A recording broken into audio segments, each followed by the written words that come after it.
D-Lo 404 Boxing.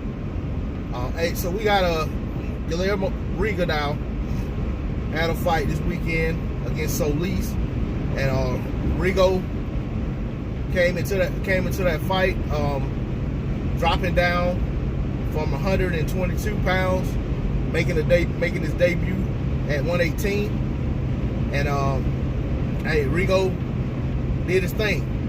You know, I mean, it may not have been his debut. It may be his re-entry. He may have fought at 118 earlier in his career. But anyway, whether he did or not, he was dropping down to 118, and you know, took on a formidable foe, and Rigo did his thing. I mean, Rigo started out the fight. He kind of looked a little sluggish in there early. He was trying to shell up and walk his man down, just come forward and pick his spots. Meanwhile, Solice was teeing off on him. You know what I'm saying? He was landing some good leather on Rigo, and there was a couple times when he rocked Rigo and shook him up a little bit.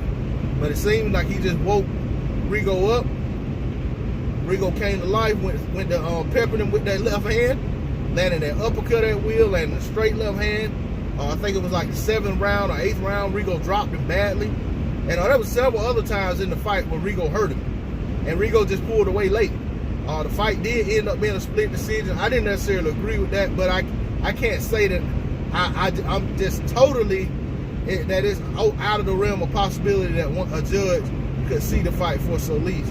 But to me, unless you just gave Solice all of the early rounds, it's hard to go that way. Like I said, me personally, I felt like Rigo pulled away late, and he pulled away big. And I had Rigo winning the fight. I think I had him 7 rounds to 5 plus the knockdown. So, but like I said, one of the judges didn't see it in Rigo's favor, but that's okay. The right man won the fight, and that's what's important. The right man got his hand raised. Rigo says he wants to challenge Monster Inoue. I don't like calling the guy Monster, but that's what he goes by. But Rigo says he wants to challenge him, and you know, he wants to take a shot at him. We know Inoue, coming off of his fight with Donaire, had some facial fractures that had to heal. He has a fight scheduled in April versus Casamore. I can't remember how to say his name. Filipino dude that stopped Tite in like 2 rounds. But anyway, that guy is going on. I think it's Casimir, I think is how you say it.